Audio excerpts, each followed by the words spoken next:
Hey folks, John with Baker Boy here. Have another unique product to Baker Boy, our 4-ounce cinnamon roll dough.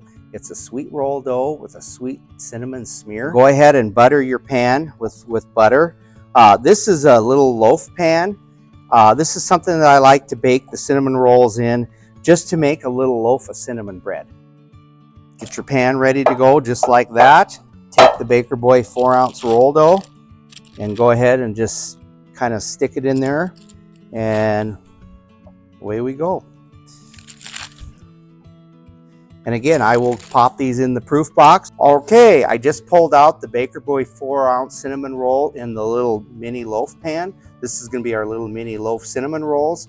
I turned the oven down to 300, and I'm going to bake these at 300 for 15 to 18 minutes. I just pulled out the Baker Boy 4-ounce cinnamon rolls that were baked in the little loaf pans for a mini cinnamon bread loaf. Again, something that you can do, a nice little application to make a little cinnamon bread for those folks who want to have a little loaf of bread to take home and share. And there you go. Any questions, comments, please contact us at bakerboy.com.